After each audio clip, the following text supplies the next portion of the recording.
खेती बाड़ी इस दौर में कई चुनौतियों से गुजर रही है, लेकिन हाल के कुछ वर्षों में कृषि की कई उपलब्धियां भी रही हैं। हमारे साथ मौजूद हैं केंद्रीय सचिव आशीष बहुगुणा जी। जो वर्तमान हालात है, कि आपको उम्मीद है कि 2013-14 में हम जो रिकॉर्ड उत्पादन हुआ था 261 मिलियन टन का 2011-12 में, उसको पार करने में कामयाब हो पाएंगे? आपको याद होगा पिछले साल शुरुआत के 2 महीने मानसून के बहुत कमज़ोर रहे थे, बहुत चुनौतीपूर्ण रहे थे। उसके बावजूद हमने पिछले साल 255 मिलियन टन खाद्यान्न का उत्पादन किया, जो कि 2011-12 के उत्पादन से मात्र करीबन 4-5 मिलियन टन कम था। हमें उम्मीद है कि इस साल, जैसे आईएमडी ने मौसम की भविष्यवाणी में कहा है कि मानसून सामान्य रहेगा, तो हमें उम्मीद है कि हम 2011-12 के रिकॉर्ड को न केवल छू पाएंगे बल्कि उससे भी आगे बढ़ पाएंगे। सर, राष्ट्रीय खाद्य सुरक्षा मिशन का जो टारगेट था वो पूरा कर लिया गया है। अब आगे 12वीं योजना के लिए भी टारगेट बनाया गया है। क्या टारगेट है, और आपको उम्मीद है कि उसमें जो टारगेट बनाया गया है क्या वो पूरा कर लिया जाएगा? खास तौर पर हम जानते हैं कि दालों और तिलहन के मामले में जो है हमारे पास कमी है और हमें आयात करना पड़ता है। नहीं, खाद्यान्न उत्पादन का टारगेट हमने दोबारा से बहुत चुनौतीपूर्ण रखा गया है, 25 मिलियन टन अतिरिक्त खाद्यान्न उत्पादन करने का।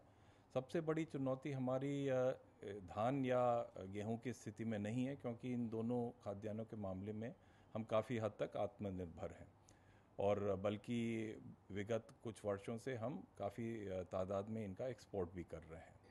जहाँ तक दलहन और तिलहन का संबंध है, वहाँ ज़रूर भारत को अभी भी इंपोर्ट्स के लिए निर्भर रहना पड़ता है।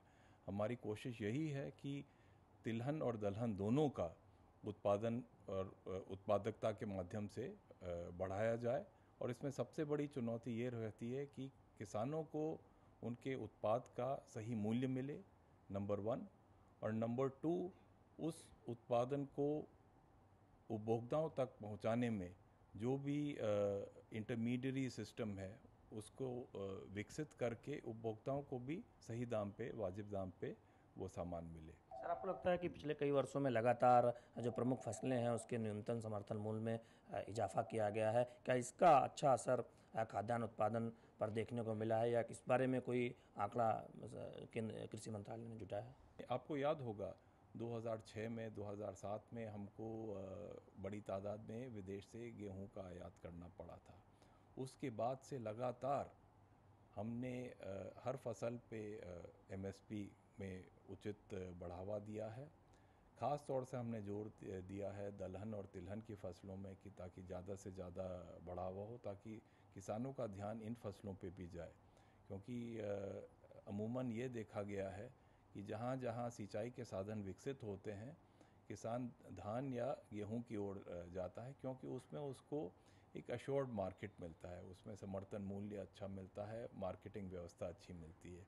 हमारी कोशिश यही है कि बाकी खाद्य पदार्थों के लिए भी मूल्य अच्छा मिले, और मार्केटिंग की जो व्यवस्था और प्रणाली है उसमें सुधार लाया जाए। 4% विकास दर की बात खेती बाड़ी में करते रहे हैं, लेकिन उसे हासिल नहीं कर पाए हैं। कितना संभव होगा 12वीं पंचवर्षीय योजना में 4% की विकास दर हासिल करना? असल में पिछली पंचवर्षीय योजना के दौरान भी खेती की विकास दर का लक्ष्य 4% रखा गया था। हमने इस लक्ष्य के विरुद्ध 3.7% की दर की प्राप्ति करी। अगर हम उसमें सिर्फ कृषि की बात करें तो कृषि में 3.8% की दर की प्राप्ति की गई। फॉरेस्ट्री और लॉगिंग भी एग्रीकल्चर और एलाइड सेक्टर में शामिल होती हैं, उसमें विकास दर काफ़ी हद तक कम थी, और जो कि ठीक भी है, क्योंकि हम ये नहीं चाहते हैं कि देश में जो वनों का है विकास वो रुके। तो काफ़ी हद तक 4% के विरुद्ध 3.7% एग्रीकल्चर एंड एलाइड सेक्टर्स की विकास दर थी, जो कि पिछले 2 प्लान्स में जो इतनी कम दर थी, 2.5% से भी कम, उसके मुकाबले काफ़ी ज़्यादा है। और ये आपको शायद ध्यान नहीं है कि उस दौरान 2 सूखे के बड़े भयानक भयावह किस्म के वर्ष थे। 2009 में जब देशव्यापी अकाल पड़ा था, और 2010 में जब पूर्वी भारत में काफ़ी जगह अकाल पड़ा था। पिछले साल भी काफ़ी हद तक मानसून ने जो शुरुआत के 2 महीनों में दगा दिया, उसके बावजूद हमें पिछले साल खेती की विकास दर 1.9% हुई है रिवाइज्ड आंकड़ों के पे अगर हम नज़र डालें। मुझे पूर्णतः विश्वास है, क्योंकि खेती की दर, विकास की दर साल दर साल नापी नहीं जानी चाहिए, वो उपयुक्त नहीं है। क्योंकि ये आप पूरा, अगर आप ट्राइनियम बेस्ड देखें या पूरे 5 वर्ष को लेके देखें, तो मेरा मानना है कि हमने जो ढांचा विकसित किया है, उसकी वजह से हम जो 4% की दर है उसको हम प्राप्त करने में सफल रहेंगे। ये थे केंद्रीय कृषि सचिव आशीष बहुगुणा जी। इनका कहना था कि 12वीं पंचवर्षीय योजना में जो 4% विकास दर का लक्ष्य रखा गया है, पूरी उम्मीद है कि उसे हासिल कर लिया जाएगा। और साथ ही साथ जो न्यूनतम समर्थन मूल्य पिछले कई वर्षों में लगातार बढ़ाया गया है, उसका अच्छा असर कृषि उत्पादन पर देखने को मिला है। कैमरामैन आनंद प्रकाश के साथ शैलेंद्र मिश्र, DD न्यूज़, दिल्ली।